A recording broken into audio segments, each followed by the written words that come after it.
queria, em primeiro lugar, agradecer muito o convite. Fiquei muito contente de receber o convite de poder conversar com companheiros da esquerda, e vários deles ainda no PT, portanto, ex-companheiros. Fiquei contente de voltar.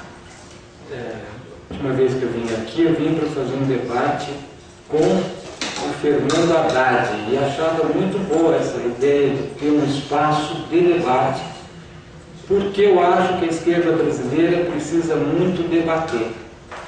E eu vim aqui, na verdade, para fazer uma conversa com os companheiros do PT. E o tema que está sendo sugerido na conversa, de Jânio a Lula, é, na verdade, um tema que suscita uma conversa sobre a Revolução Brasileira, a teoria da Revolução Brasileira. O que é o Brasil? Como é que a gente muda o Brasil? Eu acho que esse é o debate, no fundo, que está sendo proposto por este caminho de discutir o que foi o Jango, o que foi o Lula e, eventualmente, qual a relação entre Jango e Lula. Esse é um debate necessário, porque esse é um debate que sempre foi muito mal feito no PT, é muito mal feito em toda a esquerda, que vai além do PT, e historicamente sempre foi muito mal feito no Brasil. Então esse é um debate que nós devemos ao povo brasileiro, e que, portanto, qualquer espaço que for aberto para fazer uma discussão séria sobre o que é o Brasil e como nos dá o Brasil, eu acho que é um espaço que deve ser aproveitado. É um debate que deve ser feito com cuidado. Deve ser feito com cuidado, primeiro porque a nossa tradição é a tradição de fazer o debate sobre a teoria da Revolução Brasileira ou de maneira dogmática ou de maneira instrumental. Nós racionalizamos a realidade para justificar uma prática política que já está dada, que é o antidebate da teoria da Revolução Brasileira, porque a teoria da Revolução Brasileira é discutir o que é a sociedade brasileira, qual é o sentido das mudanças na sociedade brasileira e quais são as mudanças inscritas no movimento histórico. Eu acho que é isso que a gente deve fazer. É também um debate complicado, porque todo debate é uma conversa, toda conversa ela exige uma sequência, e nós não temos a sequência. Então, a possibilidade do desentendimento é grande, e por isso a gente tem que fazer isso com muita serenidade, com muita tranquilidade, e na verdade não só tem que fazer, como eu acho que tem que repetir, porque debate é repetir, é para a gente poder afinar a pontaria. No nosso caso específico, que é um debate entre, digamos, companheiros, né? O debate tem que ser feito com, digamos, particular delicadeza, porque não é o objetivo aqui de ninguém abrir ferida no outro, né? E nem bater nas cicatrizes. Na verdade, né, não é a hora aqui de ajustar conta, nada. É fazer um debate, ver como é que cada um entende o que é a sociedade brasileira e quais são os desafios que estão postos. Bom, isto posto, o que eu acho que está no centro do nosso debate? Está no centro do nosso debate entender o que é o capitalismo brasileiro, o que é a sociedade brasileira, qual é a especificidade da nossa sociedade e como ela se manifesta neste momento histórico concreto. Eu acho que essa é a questão que está posta. E quando vocês equacionam esta questão pelo ciclo Jango-Lula, eu acho um ótimo equacionamento, eu acho que, ou pelo menos foi a maneira que eu entendia o convite de vocês, vocês estão colocando em questão dois problemas. O que foi o Jango? E o que foi o Lula? E o que foi o Jango? O Jango foi a derrota do reformismo. Foi a derrota da luta pelas reformas de base. Derrota, né, de uma via da Revolução Burguesa que pretendia fazer um caminho que permitisse compatibilizar capitalismo, democracia, soberania nacional. É este sonho romântico que foi derrotado em 1964. Então, 1964 eu entendo, na verdade, pelas mãos do Florestan Fernandes, como um desfecho da Revolução Burguesa no Brasil. O capitalismo brasileiro se consolida como um capitalismo dependente. O que seria o Lula, então?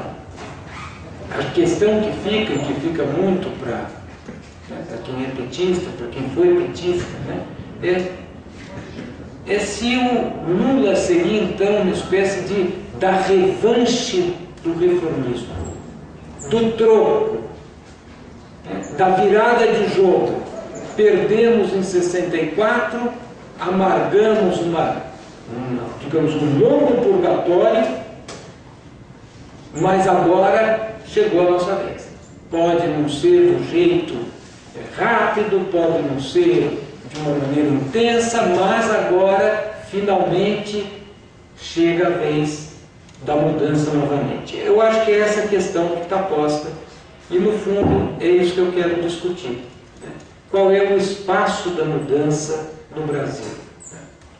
E daí, quando eu falo da mudança aqui, o Partido é dos Trabalhadores, né, porque a iniciativa é ampla, mas o patrocínio é de petistas. Então, nós vamos examinar tudo isso daqui de uma perspectiva muito clara, que é a perspectiva de classe, a perspectiva, digamos, dos trabalhadores. Então, eu fiz um caminho para ver se eu consigo organizar a minha opinião para que vocês tenham claro como é que eu penso a questão. Eu acho que o que está no meio do Jango do Lula? Entre o Jango e o Lula tem a ditadura militar e tem o fim da ditadura militar. Então, nós precisamos entender o que é a ditadura militar. E nós precisamos entender o que é esta sociedade que surgiu depois da derrota, digamos, da ditadura militar. E neste esforço, eu acho que é importante a gente procurar diferenciar o que aparece ser e o que é.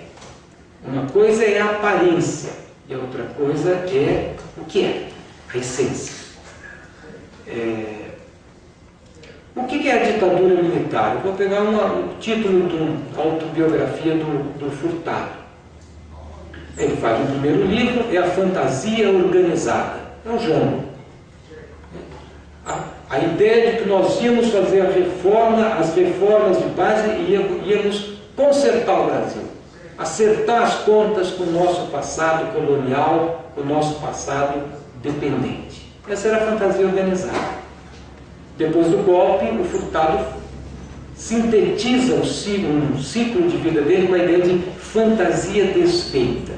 O golpe desfez a fantasia de quem imaginava que era possível um capitalismo mais domesticado, um capitalismo menos selvagem, um capitalismo que transcendesse apenas os negócios, a grana, o dinheiro, e que incorporasse valores democráticos, valores soberanos, valores de cuidado com o meio ambiente, enfim, valores que vão além do cálculo do capital.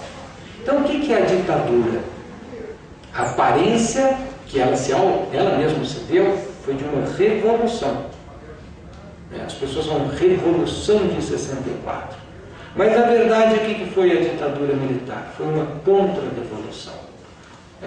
Foi, na verdade, um aborto daquelas transformações.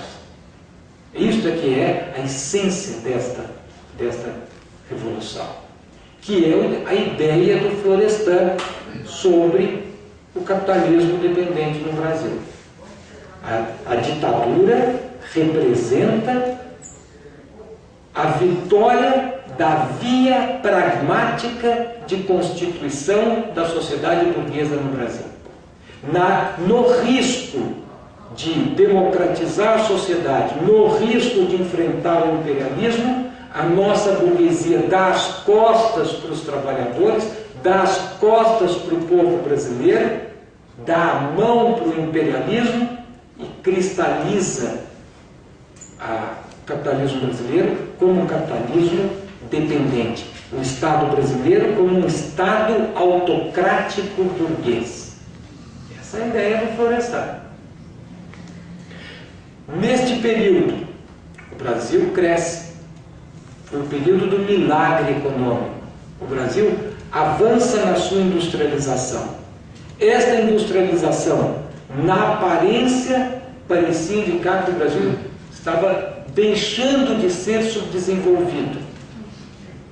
Alguns até chegaram a teorizar a autodeterminação do capitalismo brasileiro.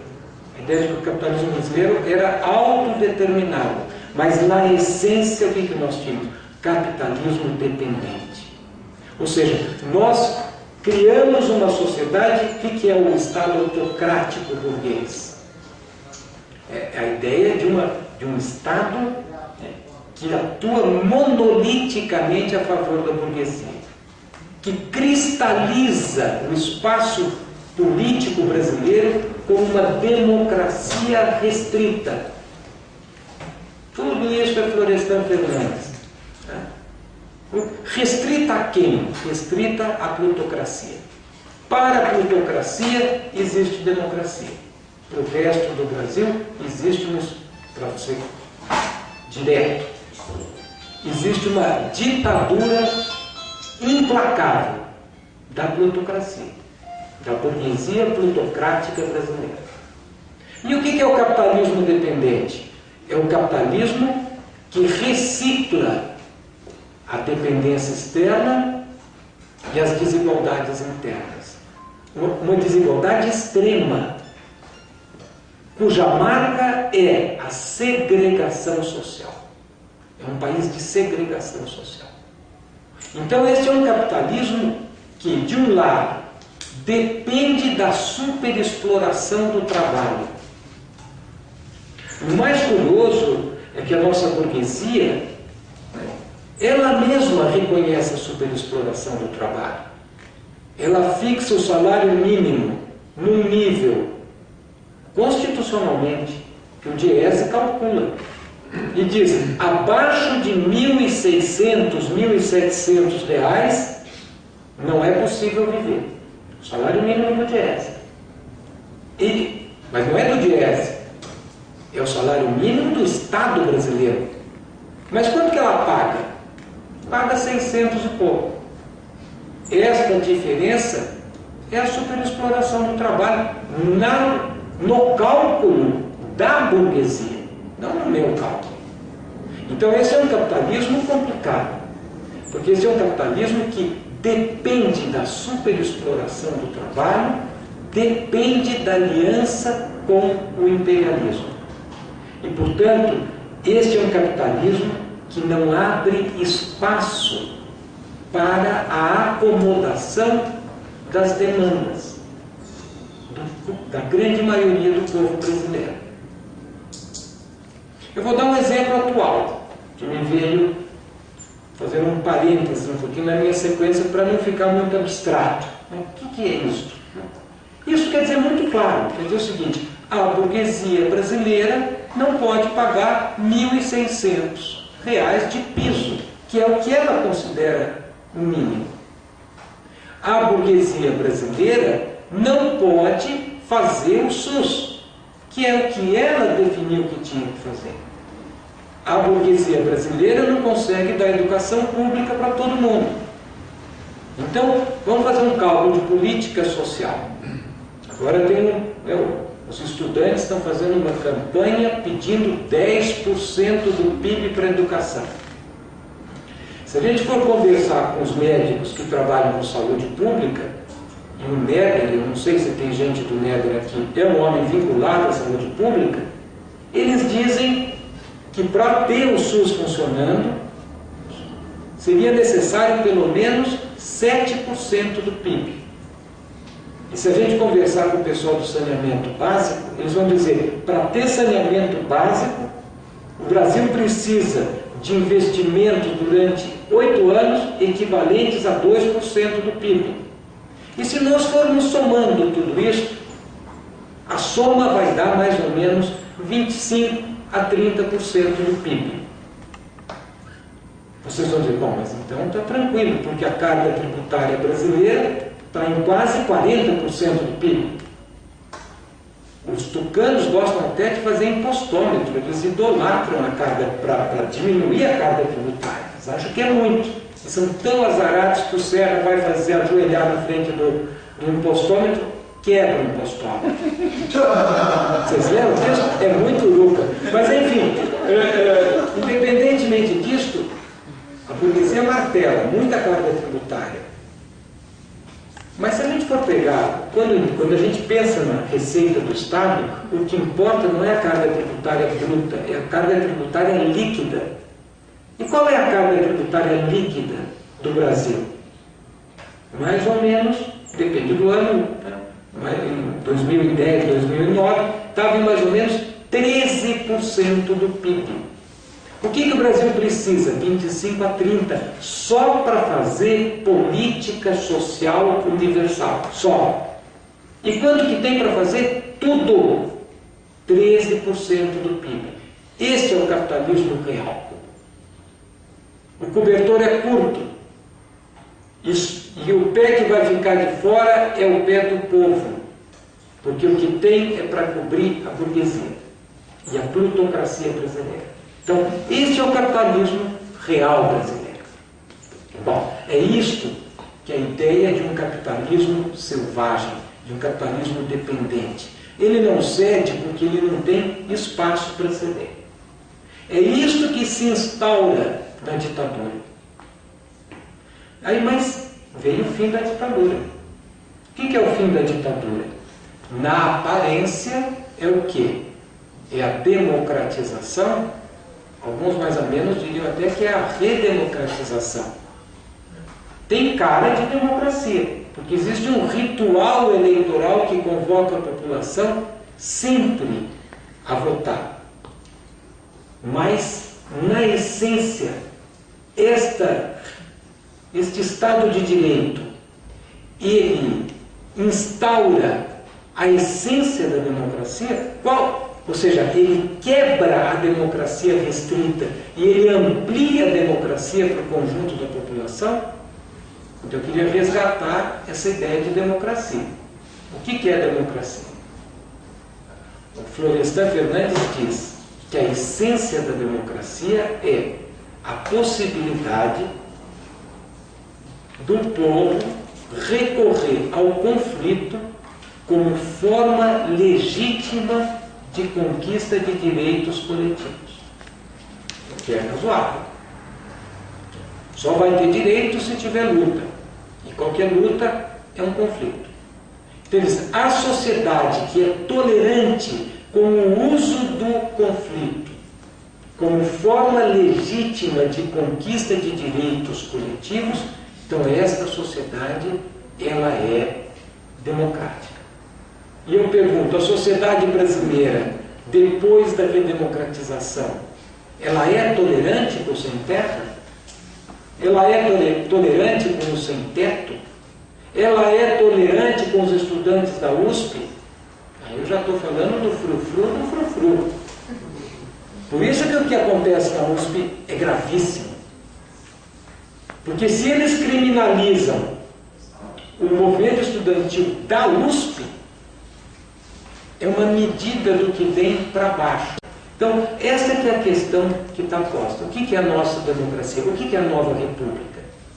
A nova república, ela enraizou a democracia ou ela institucionalizou a democracia restrita?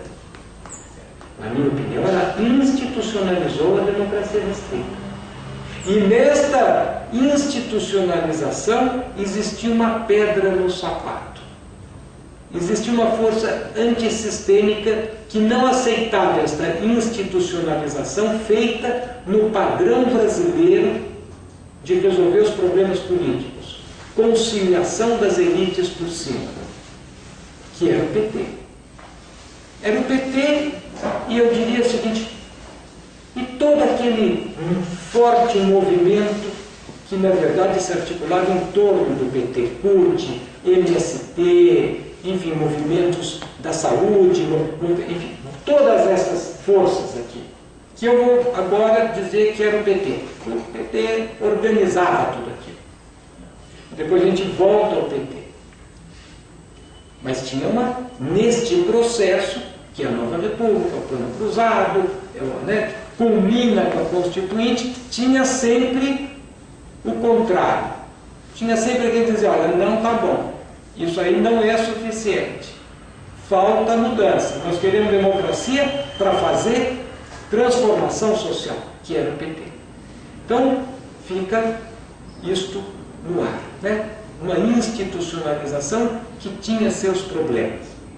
Essa é uma primeira coisa que a gente tem que entender para chegar à compreensão do nosso problema hoje. O segundo é a chamada globalização, para usar um termo midiático. Qual é o impacto desta globalização sobre o Brasil? E para colocar em termos mais precisos, qual é o impacto da etapa superior do imperialismo sobre o Brasil? Na aparência, depois de chuvas e trovoadas, o Brasil finalmente mergulha na globalização com Collor. O processo é consolidado com o Fernando Henrique e depois o processo é legitimado com o Lula. Então nós estamos, foi um equívoco. 89 teria sido um grande equívoco. Nós não queríamos entrar, mas é que nem aquele cidadão que está com medo de cair na piscina, mas depois que mergulha acha gostoso, né? Porque aparentemente o PT de 2002 é a negação do PT de 89. Pelo menos assim parece, pela base de apoio, porque todos que estavam na ditadura, não todos, mas os principais, Sarney à frente, estão no governo, estão no Estado. Então, nós temos que entender o seguinte, o que é esta globalização? Foi bom ou foi ruim para o Brasil? Porque não tem importância, se a gente estava errado em 89, vamos consertar, né? Qual é o problema? Todo mundo erra, conserta. Precisa ver se a gente precisa consertar em 89 ou precisa consertar em 2002. Mas erra, conserta. O fato concreto é o seguinte, a nossa entrada na globalização, ela foi penosa, ela foi tumultuada, mas agora ela está consolidada. E a aparência é que o Brasil vai bem. Essa é a aparência. Esse é o discurso. O nosso presidente até dizer que não é que vai bem, mais do que nunca vai bem. Nunca esteve tão bem. Essa que é a ideia. A ideia é que o Brasil agora foi para as cabeças. Estamos entrando na primeira divisão. Essa é a aparência.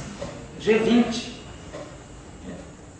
Eu já recebi perguntas de estudantes lá no Nordeste. O que a Dilma pode fazer para ajudar a Alemanha? Esse é o grau. Isso é que é a força da ideologia, né? Então, essa é a aparência. Estamos indo bem. Tem no governo, inclusive, uma tendência desenvolvimentista. Mas nós temos... Agora, na essência, o que está acontecendo? Eu vou dizer a minha leitura do que está acontecendo. Na essência, o país sofre um processo de reversão neocolonial. Então, vamos tentar entender o que é isso. Porque aqui na aparência vai bem. Muita propaganda e um pouquinho de crescimento e crédito solto, absolutamente irresponsável, pode dá margem para propaganda. Agora, na essência, o que é esse processo de reversão neocolonial? Ele se vê de cabo a rabo. Na economia, o que vai bem? Chamado agronegócio. O que vai mal? A indústria. Há décadas que economistas críticos dizem isto vai dar, está já dando em desindustrialização. Bom, agora até setores do governo se assustam, porque evidentemente o processo vai se acelerando e vai ficando irreversível. O que é o agronegócio? O agronegócio é um latifúndio. É a economia colonial.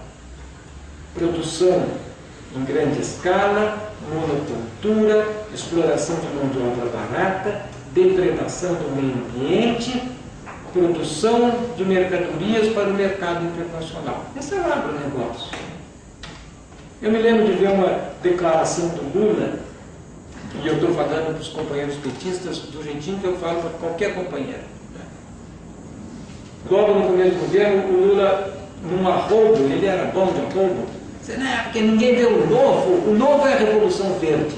Pois não há nada mais velho no Brasil do que a Revolução Verde do agronegócio. Começou na cana-de-açúcar. Então, na base econômica, é isso que está acontecendo.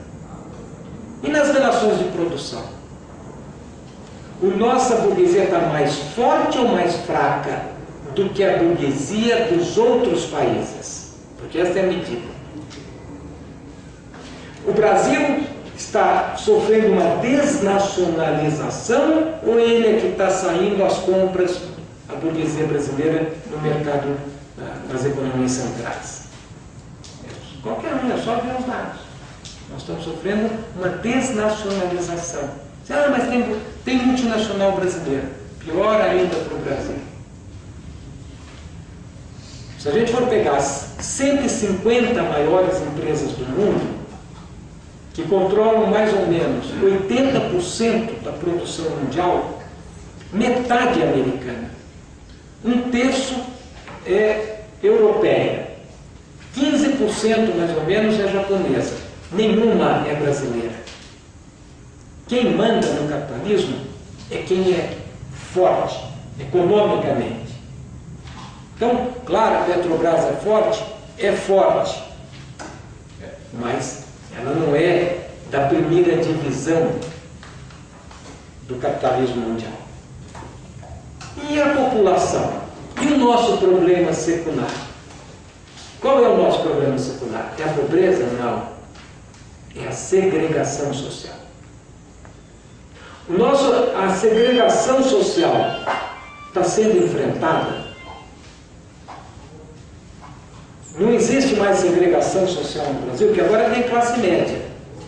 Mas classe média que eles dizem que tem, é um conceito mercadológico, é quem compra televisão, geladeira e tal. O problema é o seguinte, o Brasil é hoje um país de duas categorias ou de uma categoria? Aqui tem educação para rico e para pobre, saúde para rico e para pobre, universidade para rico e para pobre, justiça para rico e para pobre, polícia, ou é uma só? Todo mundo sabe qual é a realidade brasileira. Em todos os níveis que nós formos pegar. Na universidade. O que está acontecendo na universidade? Nós estudamos o Caio Prado, o Florestan, nós estudamos o Celso Furtado, o Sérgio Buarque de Holanda, o Gilberto Freire, o Oliveira Lima, ou nós estudamos manuais que vêm das economias centrais? Na economia não há dúvida, mas eu converso com gente de tudo que é lado.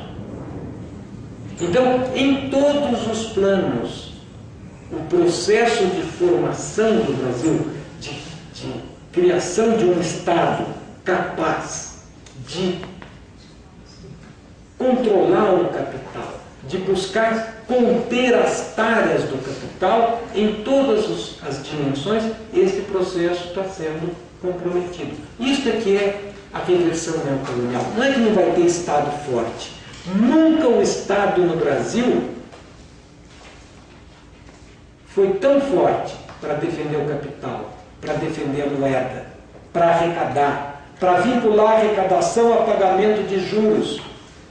E nunca o Estado foi tão fraco para fazer políticas públicas, principalmente as políticas universais. Isso é o que eu chamo de processo de reversão neocolonial.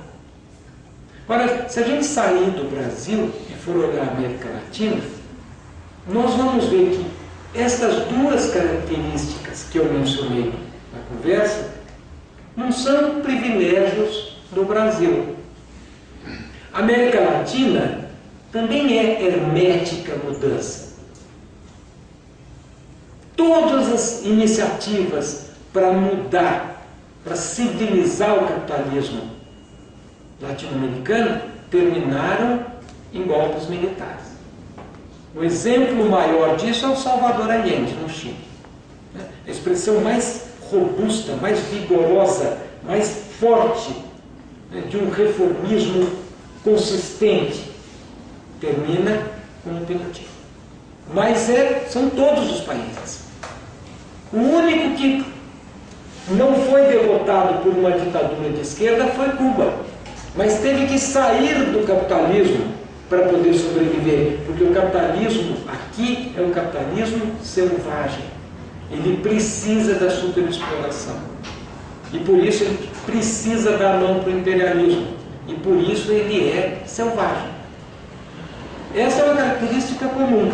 Como é comum a reversão neocolonial, porque passa toda a América Latina, cada uma com seu sotaque, cada uma com a sua intensidade. Mas isso é um processo, digamos, mais geral. É importante para a gente entender o quê? O que é o Brasil? O que é a sociedade brasileira? Quando a gente discute a teoria da revolução, a gente, no fundo, quer saber o quê? A gente quer saber o que é a sociedade brasileira para entender quais são as tendências da luta de classes. Quem está de um lado, quem está do outro. Quais são as tarefas da transformação. E o que fica claro aqui é que as tarefas são, digamos, pesadas. Então, qual é o nosso momento histórico para a gente chegar no Lula e a gente poder abrir o debate? Qual é o momento histórico nosso? O momento, na aparência, estamos melhor mais do que nunca. Mas, na verdade, os processos subterrâneos que estão operando na sociedade brasileira e latino-americana são processos que conduzem à barbárie. E esta violência que caracteriza a sociedade brasileira é a barbárie. Não é normal. Quantos aqui têm amigos, familiares que foram vítimas de mortes estúpidas? Um assalto, uma trombada, um bêbado, um filho de riquinho, que ficou mais rico ainda com o que a Dilma deu para ele no pré-sal, que atropela um menino andando de bicicleta. Quantos aqui não foram? Eu acho que não tem nenhum que não tenha um, ou vários. Mas se a gente fizer a mesma pergunta na Suécia, vão achar que a gente é esquisito. Vão achar que a gente é até meio malucão. Não é normal, isso é uma sociedade doente. Bom, então esse é o nosso momento histórico. Como é que eu leio a conjuntura? O capitalismo brasileiro não tem bases objetivas nem subjetivas para compatibilizar capitalismo, democracia, soberania nacional. E, portanto, não existem as bases objetivas para civilizar o capitalismo brasileiro. Ele é selvagem e vai continuar selvagem. Eu ganhei um livro, uma vez, do Jackson Shaw, que foi ministro da Agricultura de Salvador Allende, que chama El Último Guanaco. História do sul do Chile, na época que os ingleses foram civilizar o sul do Chile e pagavam a morte de índio por par de orelha. E a história neste mundo selvagem que era o mundo do carneiro. O índio comia o carneiro, não podia comer carneiro, matava o índio. A história de um cidadão que resolveu fazer a cruza do lobo com a cadela que ele tinha, que ele achava que ele ia criar um cão mais maravilhoso do mundo. Mas o problema é que o lobo comia a cadela. E então arrumava a outra e o lobo comia. Mas ele queria domesticar o lobo. No final ele cria, faz uma amizade maluca entre o cão e o lobo, dividido pela grade. Quando o põe para acasalar, ele mata. Ou seja, o lobo não era domesticável. Este capitalismo não é domesticável. Esta é a lição que a gente tira da história latino-americana e que a gente, infelizmente, confirma com o governo Lula. Porque o que era o governo Lula?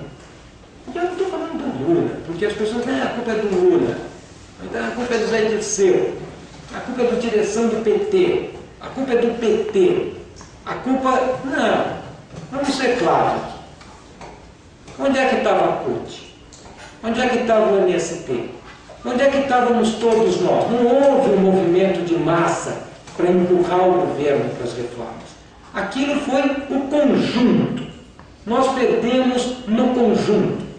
Não vamos falar que foi um jogador que jogou mal. Foi o conjunto. O que estava errado ali? Estava errada a nossa teoria da revolução. Qual era a teoria da revolução implícita no PT? Porque o PT nunca foi muito de teoria. Eu até brinco que o maior teórico do PT era um grampeador. Pá! Grampeava tudo, incomodava as tendências, grampeava. Mas por trás daquele grampeador tinha assim uma teoria que a posteriori a gente racionaliza, mas tinha. Que eu vou chamar nesse tom, nessa denominação pomposa, que exagera um pouco o que era, mas que ajuda para a gente entender. A ideia do programa democrático popular. Qual era a ideia do programa democrático popular? A ideia é o seguinte: nós vamos democratizar essa sociedade. Existem bases objetivas, a economia é uma economia madura, firme, sólida, temos estrutura, o potro está formado, precisa domar, e agora temos a democracia. Então temos um instrumento para domar, vamos usar esse instrumento.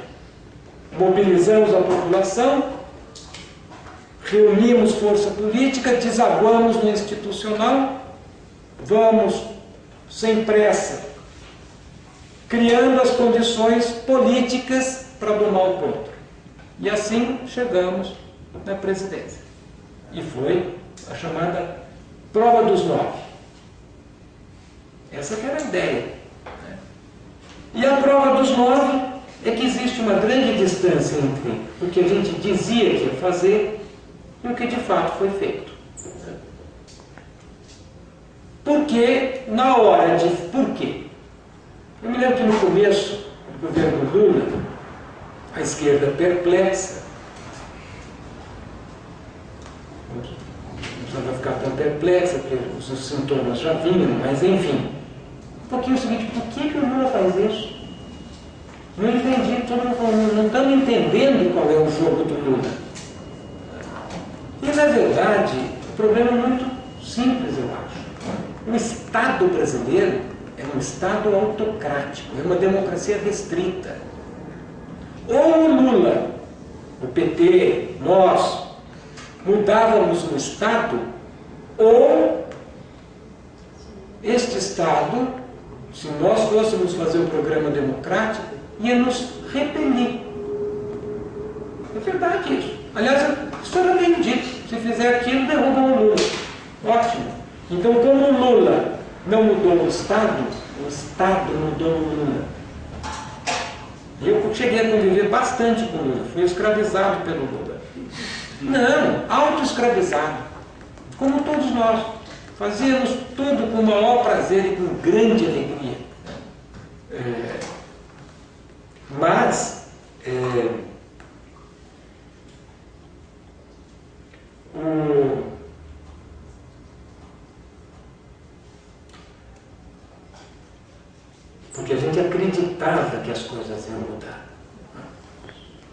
Nós fazíamos aquilo porque, na verdade, aquilo era uma luta do conjunto. O Lula era a síntese daquilo tudo.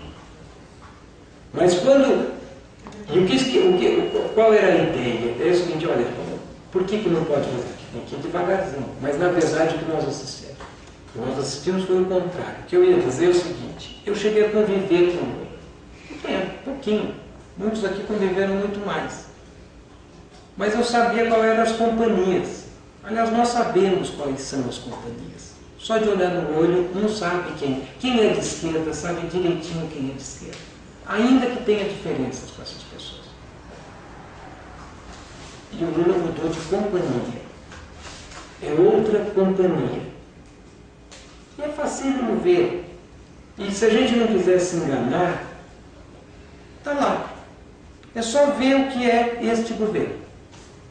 É só ver quem está lá e quem não está lá. Enfim, então, tudo para dizer o seguinte, o Lula era a prova dos 9. E o Lula era também o sapato na pedra da democracia restrita. E quando o PT se acomoda à ordem e vira à esquerda da ordem, e eu não tenho dúvida que o PT é a esquerda da ordem. Eu não estou criticando o PT, eu estou criticando a ordem. Se o PT entrou na ordem, claro, tem problemas com o PT. Mas nenhuma dificuldade em perceber, não só o PT é a esquerda da ordem, como eu acho que o PT Lula é o máximo da esquerda que a ordem comporta. É dali nós chegamos no pico, para baixo. Aliás, é só ver o que é esse governo e ver como a coisa vai para baixo. E no ritmo acelerado vai para baixo. Então, essa é a minha visão, digamos, sobre o que é o Lula. É a prova dos 9. Hoje, na minha opinião, só se ilude com a ideia de que é possível domesticar este capitalismo quem quer se iludir. O que coloca desafios imensos para a esquerda. Primeiro, o desafio de recompor a esquerda. Porque aquela unidade de classes que foi sedimentada em torno do PT e que fez aquele avanço que começa a ser solapado depois da derrota de 89, aquela esquerda estilhaçou. Uma parte saiu do PT, está fragmentada. Uma parte ficou no PT, está desalentada, deprimida, esterilizada, imobilizada. O último agrupamento mais aguerrido que ficou banguelo é o MST. E eu digo isso com dor no coração, como é tudo que a gente está dizendo aqui é com muita dor no coração. Porque, claro, é ruim para todo mundo. Né? Então, o que está em questão aqui é fazer uma nova unidade de classe. Uma nova teoria, uma nova prática, uma nova unidade de classe. O que a esquerda discute? Qual é o DNA desta nova unidade de classe? E o que eu acho que deve ser o nosso DNA? Deve ser a superação do PT. Não é a negação do PT. Porque o PT foi uma experiência popular do povo brasileiro. O povo buscava uma saída pela linha de menor resistência. E é razoável buscar a saída pela linha de menor resistência.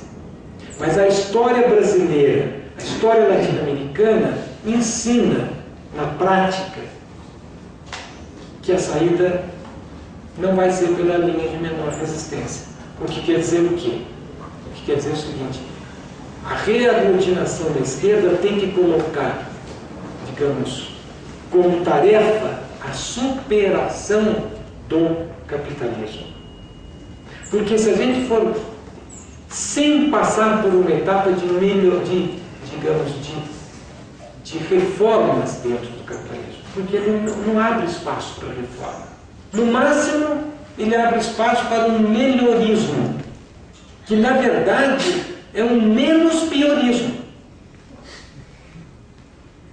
Porque o movimento histórico, não só no Brasil, no mundo inteiro, não, nem falando do mundo inteiro, mas como vem Valéria Arcari, eu já tenho certeza que vai falar do mundo inteiro. Então eu aproveitei para falar do Brasil. O mundo não está num momento de conquistas de direitos, nem no centro. A pauta não é se nós vamos ganhar muitos direitos rapidamente ou menos, um pouquinho mais lento. Não é essa a pauta. A pauta é: estamos arrancando direitos, podemos discutir a intensidade e o ritmo. Esta é a pauta desde a vitória do neoliberalismo na década de 80. Então é isso que está posto. Isso é que eu chamo que é o menos piorismo, ou o melhorismo. Então este é um desafio que o Mesaros colocou como a ideia, né, da necessidade de uma estratégia ofensiva. Eu acho que esta é a questão que está posta e é isso, no fundo, que eu trouxe para discutir com vocês hoje. Muito obrigado.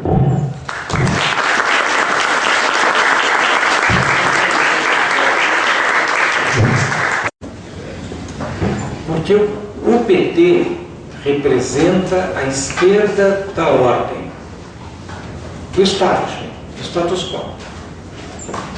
E o PSDB representa a direita da ordem. Então é esta a diferença. Quando a gente examina os dados de gasto público, por exemplo, você vai ver o seguinte: as diferenças são quase imperceptíveis. Tem num aspecto a diferença é qualitativa. É na política de assistência social. Eu não tenho o dado na cabeça, mas eu tenho a relação. O PT gastou 38 vezes mais com Bolsa Família do que o PSDB. Com sabedoria do Lula, que é esperto e fez muito. Deve ter matado o Fernando Henrique de raiva. Acho que o Fernando Henrique fica na sala: como eu sou burro, e fica pensando, porque é evidente que isso deu um poder para o governo, e para o Lula em particular, monumental. Nos outros aspectos, se o IPEA não estiver errando a conta, os dados são quase iguais.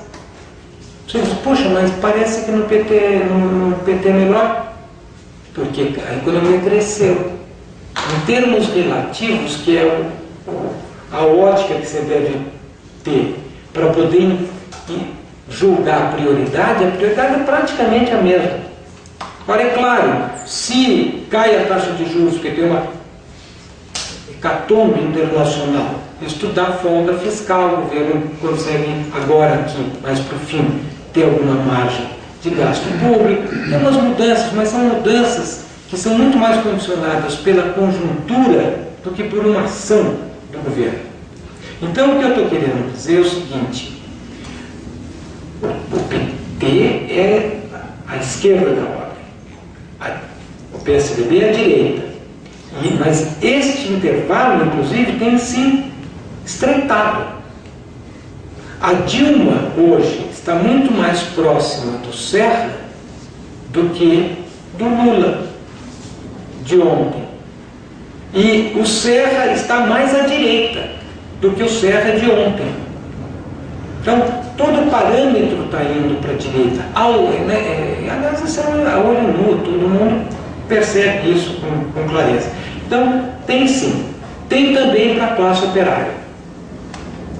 Grande. Aí a diferença é qualitativa. Porque como é que você neutraliza o povo?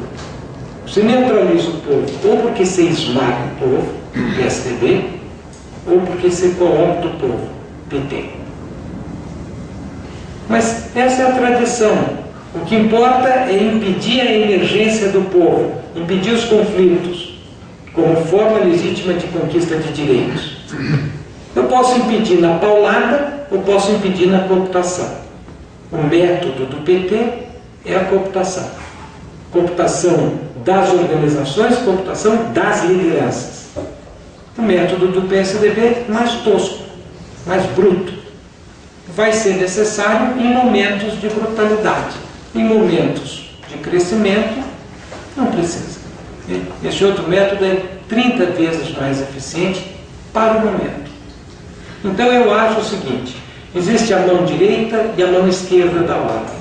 O PT é a mão esquerda da ordem.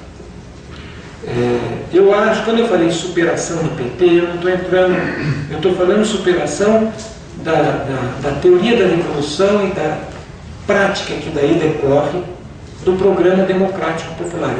É do petismo, não é só o PT. Tudo tem. É aquele padrão de organização de luta que nós organizamos que tem que ser superado. Por quê? Porque nós caímos numa armadilha, que é a armadilha do institucional. Isso eu não estou dizendo que nós não devemos usar o institucional, nós só não podemos ter ilusão em relação ao que é o institucional. Porque isso vira uma armadilha que neutraliza a capacidade de luta. Então, não é um problema de se vai ser por dentro ou por fora. Isso é um processo social, vai ter gente do PT, vai ter gente que está fora do PT. Isso, digamos, é um produto social. Então é assim que eu vejo o problema. Em relação à possibilidade, de qualquer maneira, da questão que está implícita, ou que pode estar sugerida no que você perguntou, que é da regeneração do PT, né? O futuro a Deus pertence, a história é aberta, mas eu, sinceramente, acho que a tendência é exatamente a oposta. É só ver quanto custa uma eleição de deputado e ver de onde vem. Eu escutei o líder do governo novamente, Arlindo Chinaglia, numa reunião dos metroviários, um tempo atrás, no meio do mensalão, dizendo o seguinte, está gravada a reunião, é só alguém querer pegar lá e ver, dizendo, olha, eleição custa caro, dinheiro não cai do céu, o delúvio pelo menos não vedou ninguém. Eu entendi como uma homenagem ao delúvio, principalmente porque era na semana em que o Jorge Matoso tinha falado, ó, não fui eu que fiz, eu fiz por ordem do Palocci, o problema do caseiro. Então é o seguinte, este padrão de democracia, ele é corruptor, ele exige isso, e ninguém entra nisso sem ficar com o rabo preso. Então, eu não acredito na regeneração do PT. Deus queira que eu esteja errado. Se vai ser resolvido pelo PSOL, acho pouco provável. Vai ser resolvido pela sociedade brasileira num processo de grande envergadura. Então, eu não vou discutir o PSOL aqui, porque acho que não é a nossa discussão aqui. É claro que, como eu não voltei para o PT, nós vamos ter diferenças aqui, né? Se eu achasse tudo isso que você falou, eu voltava a fazer minha culpa e voltava. Opa, me enganei, porque não tem problema nenhum me enganar, né? O problema todo aqui é a questão que o nosso companheiro ali colocou. Quer dizer, se o PT mudou a ordem, né? O PT é esquerda da ordem, então ele por dentro ele vai empurrando a ordem. Interessante a tua pergunta. E é isso que está por trás também do que você está falando. Mas, primeiro, vou voltar um pouquinho na discussão PT-PSDB.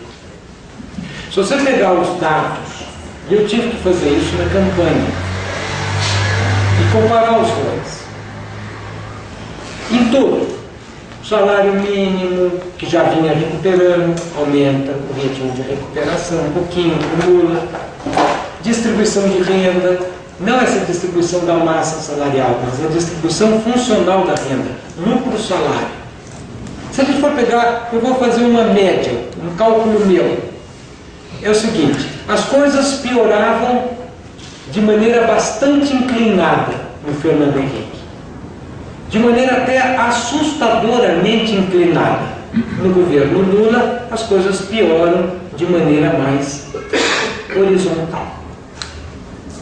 Isso é a regra geral para todos os aspectos. Em alguns, o Lula até melhora um pouquinho, em outros até piora um pouquinho mais, né? Por exemplo, o meio ambiente foi mal. Foi bem mal, né? Mas não é por culpa dele, não é o governo. São processos estruturais que vão ganhando força e que vão impondo determinados padrões. Então é claro que o agrobusiness hoje está muito mais forte do que no começo do governo Fernando Henrique, porque ele vai se fortalecendo. E, portanto, é óbvio que a devastação é muito maior. As pessoas dizem, mas está melhorando. Vocês viram quando vem os dados? Está melhorando. Quando eles dizem que está melhorando, eles dizem o seguinte: piora a uma taxa menor e, portanto, melhora. É o que eu falei da curva. A curva simplesmente ela fica menos, ela era muito inclinada, vai desinclinando. Continua piorando. Então, essa é a avaliação que eu tenho dos dois governos. Agora, claro que se é para piorar, eu prefiro piorar mais devagar do que me acelerar. Se o Lula está levando o parâmetro da ordem para a esquerda, eu disse o seguinte, que o Lula é a esquerda do parâmetro da ordem. Mas quem determina esta amplitude não é quem está dentro da ordem.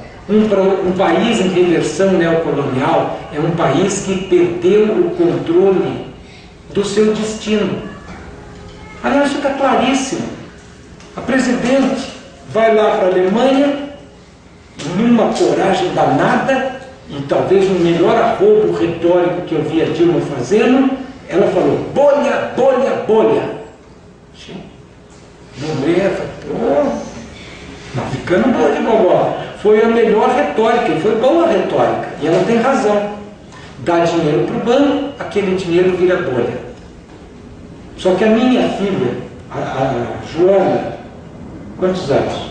Deve ser craque de furar bolha. Fura bolha para você ver, trabalhar, fura bolha. É facílimo furar bolha. Qualquer criança fura bolha.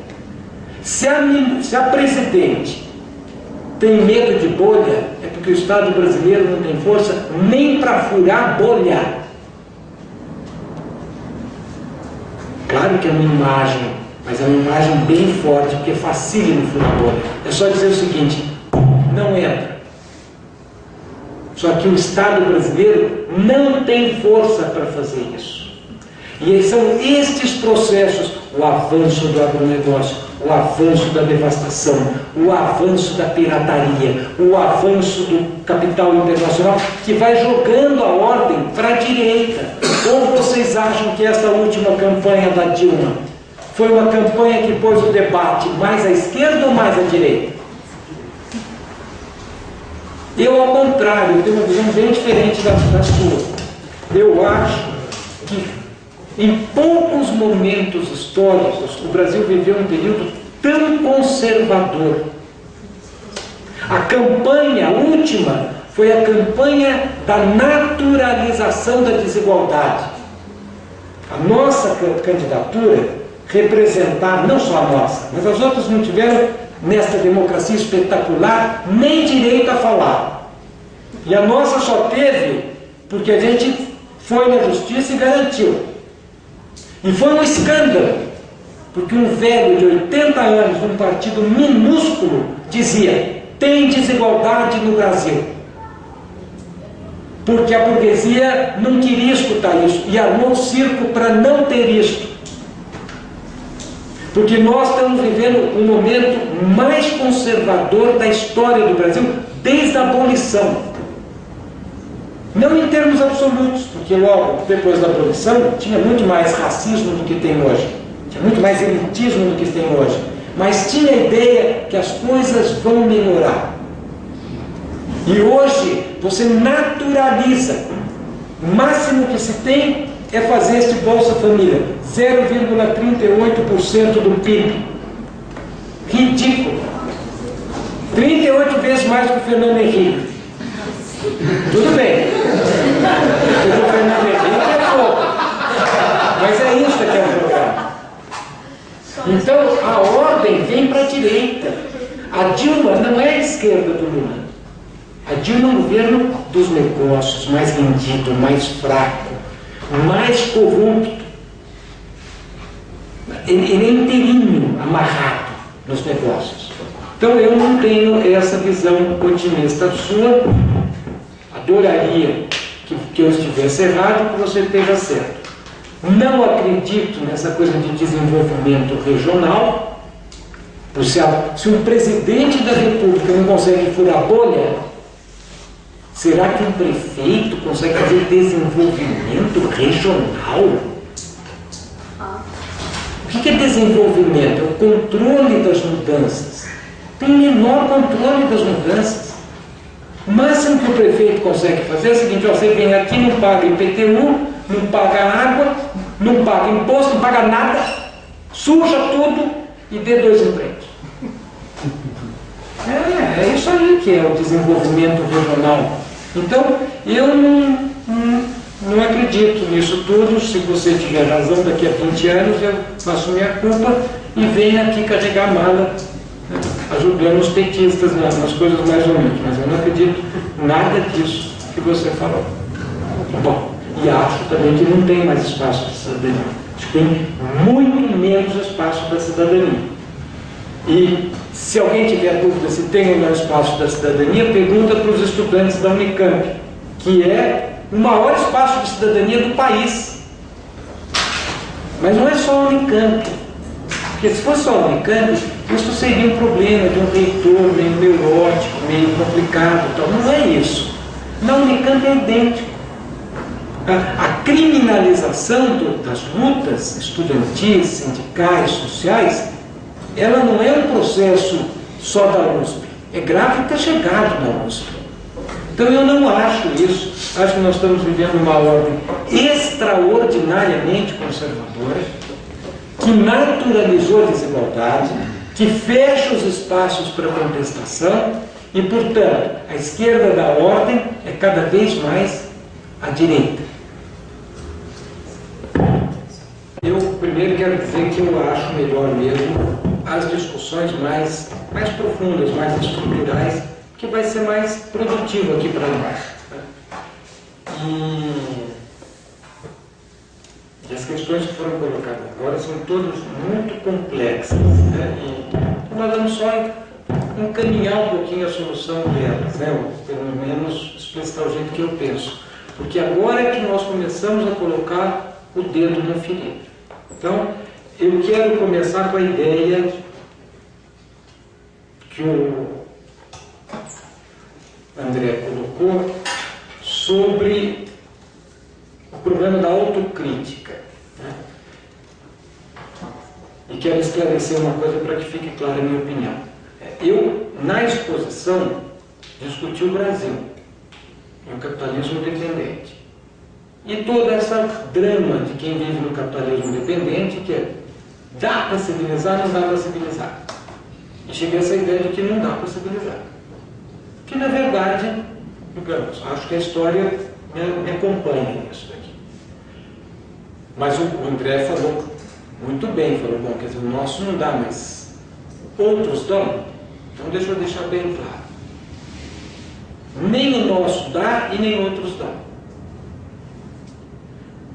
Então, por que eu acho que os outros não dão? Porque agora nós não vamos ter tempo de discutir essas questões que são complicadérrimas.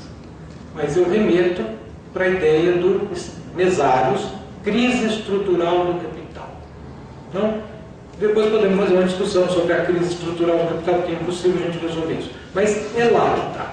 Então, não dá nem lá para civilizar. Aliás, não está sendo civilizado, está virando, ao invés da gente virar. Qual era a ideia, né? Nós aqui, os mais velhinhos. Não tem mais velhinhos, mas enfim, nós aqui, os mais experientes. Qual que era a nossa ideia? E certamente é dos nossos pais. Que talvez o subdesenvolvido viraria desenvolvido.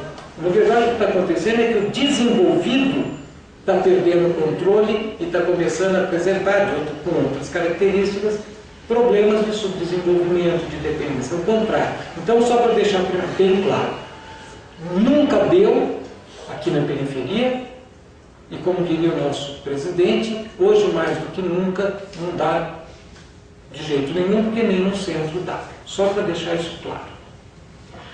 Por que eu acho que não dá, André? Só para deixar essa ideia da teoria do imperialismo dos anos 30, tal. O Marx é muito anterior e eu acho que a leitura que ele faz do capitalismo é absolutamente correta. O capitalismo é uma máquina de produzir riqueza e pobreza. Isso é intrínseco ao capitalismo. Isso pode ser atenuado temporariamente, mas a máquina funciona desse jeito. Bom, e é essa a reflexão, no fundo, do Mesaros, que resgata, né, a ideia do Marx e tenta atualizar isso daí. No caso da tese dos anos 70 das multinacionais, André, a minha tese de mestrado é exatamente para criticar a teoria que critica a ideia de que o imperialismo era um obstáculo e que diz que é isso. O imperialismo agora é parceiro. O problema aqui não é brigar com o imperialismo. O problema aqui é acertar com o imperialismo, com o capital internacional. A minha tese de mestrado é para mostrar que eu acho que essa é uma leitura equivocada e mais paradoxal é que as coisas aqui eu alertei no começo, né? Pouca conversa, a gente quer conversar, todo mundo aqui gosta de conversar, o que é muito bom, então a gente não consegue esclarecer tudo, né? Mas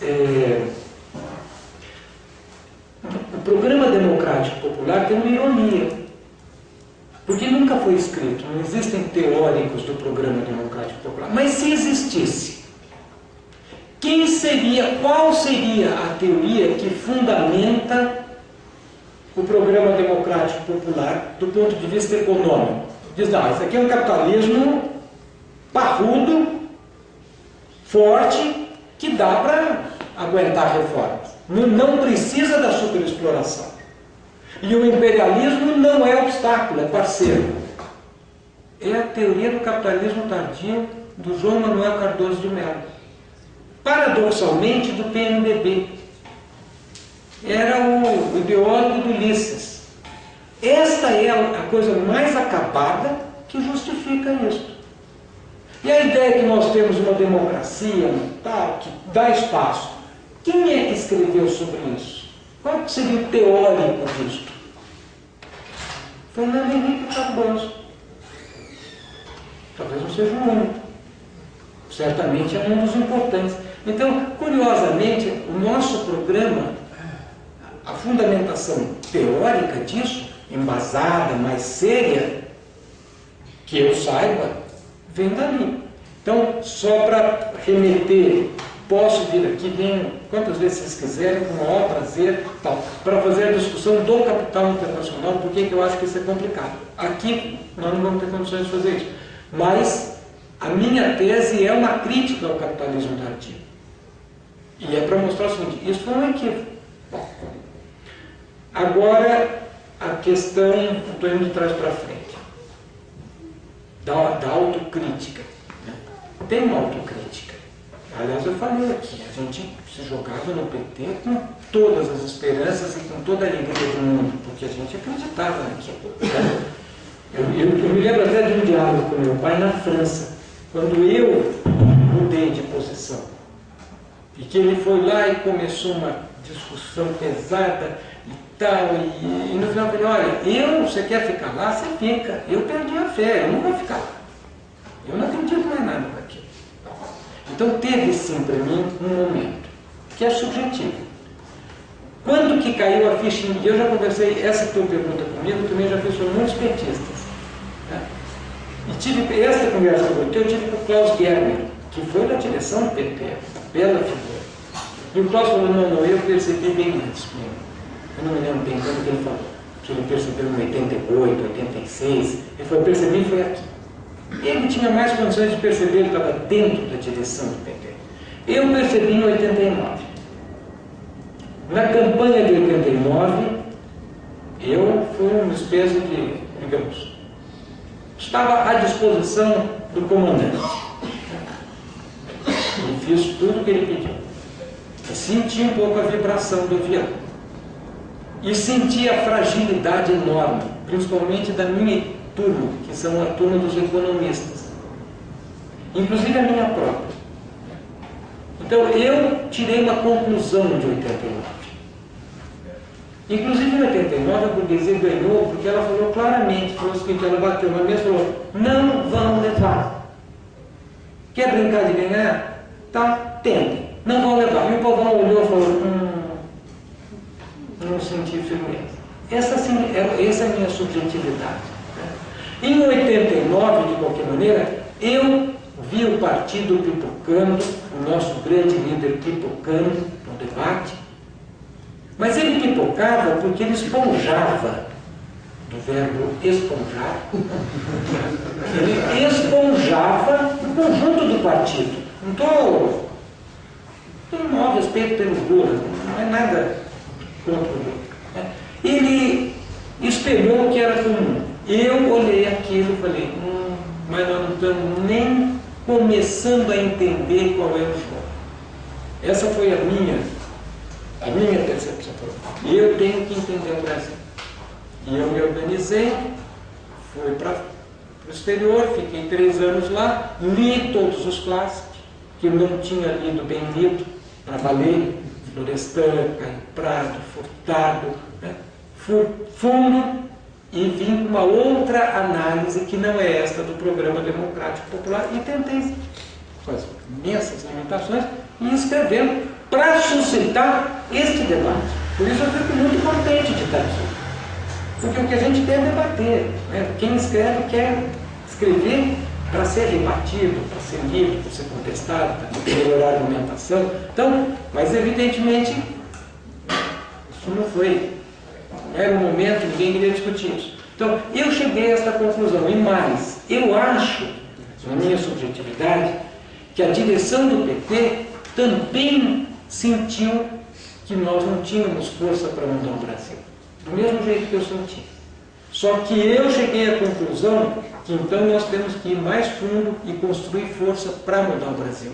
E eu acho que a direção do PT, entre 90 e 92, 93, foi cristalizando a ideia, se não dá para mudar a ordem, nós vamos ser a esquerda da ordem.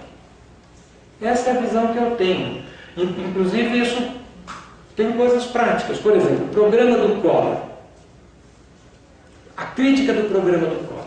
Programa Nacional do PT. Eu fui chamado pelo Zé Dirceu, na sala de aula. Sai e vem para a TVT, para fazer a crítica ao Collor. Uma crise no partido. O Aloysio Mercadante, pum. Não, 2 falas. Ele vai bater muito forte. Então foi a do cravo, a da ferradura. Nós ficamos uma época na cravo e ferradura. Depois nós resolvemos só bater, para alguns no cravo, para mim só na ferradura. Aí temos as nossas divergências. E foi isso. Então, a minha ficha caiu em 89. Tanto que quando eu voltei do exterior, passarinho na muda não pia, eu já não aceitei nenhum convite da direção e, na verdade, militei na esquerda do partido e já, digamos, com outra perspectiva. Bom, agora as últimas 2 questões são dificílimas para a gente responder nesse fim de debate, que é o problema da democracia.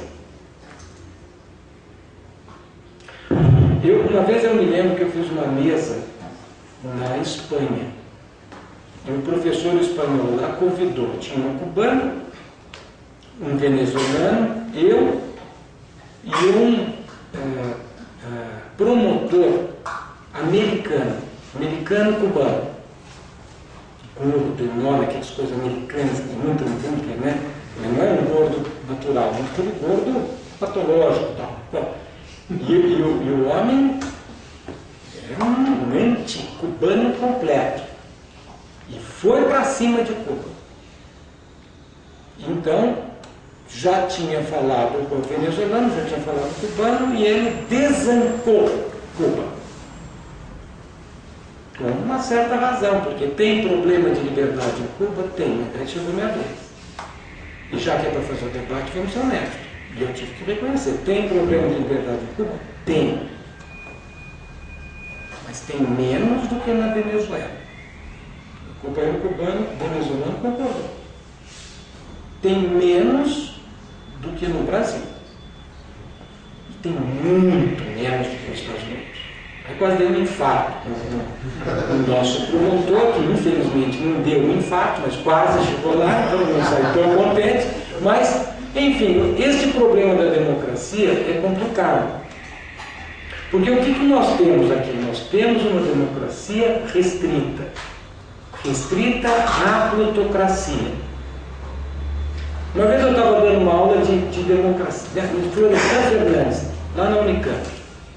Aí eu estava dizendo, a democracia restrita, tal, como é que funciona. Levanta uma menina e fala, professor, isso que o senhor falou é verdade. Porque teve aqui a manifestação dos 500 anos, né, contra a comemoração da descoberta, o único país que comemora a colonização, mas enfim, o Fernando Henrique organizou isso. E teve uma manifestação contra. Saíram 5 ônibus da Unicamp. Quando o ônibus saiu da Rio Bahia para pegar para Porto Seguro, Polícia Federal, a Polícia Estadual, Militar Baiana, parou os ônibus, tirou todos os meninos do ônibus, rasgou todos os cartazes, meteu no ônibus, agora para volta para Campinas. Aí um dos nossos valorosos falou, e a democracia? Aí foi, está suspensa neste momento. Vocês acham que isso é uma exceção ou que a democracia brasileira é suspensa a todo momento na periferia de São Paulo? Então, o que é democracia, eu acho complicado, André. Então, só para dizer o seguinte, eu acho que tem mais democracia em Cuba do que no Brasil. Acho que não é democracia. Em Cuba de Fidel tem mais democracia do que no Brasil de Lula. Isso é o que eu acho.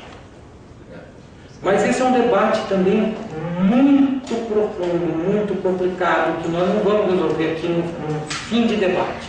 Então não é que eu vou me eximir disso, porque eu abri a minha exposição, mas eu acho que é complicado. É possível uma transição sem governos mais fortes? Acho difícil, porque entra o outro problema que é mais difícil ainda, que é o que você colocou, um dos que você colocou, Arthur, né? Que é o problema da violência. Vou lembrar o Brecht. Quer dizer, qual é a violência? É a água ou é a borda? A violência é impossível ter transformação sem violência. Se a gente fala, não pode ter violência, a gente no fundo diz, acabou a história. Então aí nós podemos discutir como é que vai resolver esse problema da violência. Isso não quer dizer que alguém esteja a favor da violência. Não é um problema de ser a favor ou contra. Não é um problema de ser a favor ou contra a lei da gravidade. A violência está. Porque esta ordem é uma violência. Então nós temos que discutir. Agora, também é uma discussão absolutamente pertinente. Eu não estou fugindo dela. Só acho que a gente tem que vir preparado para poder encaminhar. Eu só me preparei para fazer o primeiro pedido de vocês. Agora eu estou me autoconvidando, faço todos, se vocês quiserem, porque a gente existe para isso, né? O nosso trabalho é esse, é fazer o debate. Educação. Eu acho o seguinte, educação é complicado. Cadê a pergunta? Também é um debate complicado e eu, inclusive, não sou especialista nisso. O pouquinho que eu tenho visto, eu pego no Paulo Freire. A pessoa que não tiver o oprimido, ele não se educa. Ele pode ser treinado para o trabalho alienado, mas ele não se educa. Então, eu sou a favor da educação. Qualquer professor é a favor da educação. Qualquer pessoa que quer discutir é a favor da educação. Mas a pré-condição da educação é um processo de libertação. Agora, como é que isso se faz? Tem muita gente que estuda isso, eu não vou dar palpite num assunto que eu não entendo. Né? Então, agora, o jeito certo de se educar é lutar e pensar. Lutar e pensar. No fundo, a ideia da teoria da revolução. Né? Como é que a teoria da revolução passa para o povo? Nesta dialética, né, de luta e busca de entender o que é o país. Deixa eu ver se eu não esqueci nada aqui. André, Coreia, China, tudo isso eu acho que a gente tem que discutir com calma. Eu não acho que a China seja um país desenvolvido, acho que a China é um país subdesenvolvido. Extraordinariamente subdesenvolvido. Sim, mas está ficando rico. Ah, você pode ser rico ou subdesenvolvido. De qualquer maneira, ainda não é o caso da China, que também é um país pobre, muito mais pobre que o Brasil. Então é complicado. Coreia é um país desenvolvido, não é um país desenvolvido. Ao contrário, um país que tem um exército estrangeiro implantado, não é um país desenvolvido, que autodetermina, é um país rico. Então a gente pode discutir como é que eles conseguiram enricar, mas eles não conseguiram se desenvolver, porque não é o americano que ficou com cara de coreano, é o coreano que se fantasia de americano. Então há um colonialismo brutal aí. Claro que essa é uma discussão complicada, e inclusive tem um orientando do Brasil, que vai defender tese lá, que chama Rodrigo, que fez uma tese só para desmistificar a ideia do desenvolvimento coreano. O Arthur tinha feito uma outra pergunta, que é mais difícil ainda, que é o que fazer. Então eu acho que é o seguinte, eu pararia no o que fazer. O que fazer é o seguinte, no fundo, tem uma leitura do capitalismo, que é a ideia da crise estrutural. Qual é a ideia da crise estrutural do Meszaros? Que é uma ideia que, inclusive, já estava um pouquinho no Lenin, mas ele muda um pouquinho, não é o caso de discutir isso. A ideia é que o capitalismo enfrenta, ele não consegue mais resolver nenhum dos seus problemas do capitalismo, sem agravar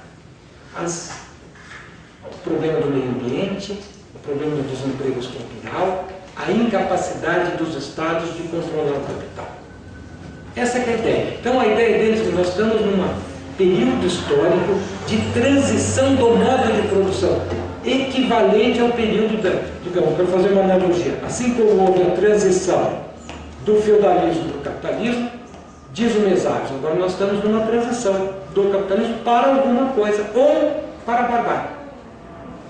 E às vezes ele diz até o seguinte, barbárie se tivermos sorte, porque de repente envenena tudo e nem barbárie. Essa é a tese que ele tem. A esta tese, ele diz, corresponde uma teoria, digamos, uma ação prática, que é a tese que a gente depois pode discutir também, e deve discutir, que ele diz que a classe operária não pode mais ficar numa estratégia defensiva, que é a estratégia, no fundo, das reformas. Ela está condenada, ele diz, o capitalismo neutralizou completamente a estratégia defensiva. Então a estratégia defensiva virou uma estratégia de resistência, que é a tua questão. Mas eu não posso ganhar se eu só resisto, senão fica parecendo o Santos contra o Barcelona, que para mim é terrível, porque eu sou santista, e foi certamente o pior jogo de futebol que eu vi na vida, mas fecho parênteses. Bom, então nós não podemos resistir para sempre. Então nós temos que ter uma estratégia ofensiva. O que é a estratégia ofensiva? É a revolução. Então é este o assunto que na verdade nós temos que discutir. É a revolução socialista. E como é que a gente dialoga para transformar a revolução socialista numa alternativa, na suposição que ela é uma necessidade histórica. Eu estou dizendo que ela é uma necessidade histórica. Você dizia, bom, e como é que eu transformo esta necessidade em realidade? Que é a tua pergunta. Isso só muito legal. Muito legal.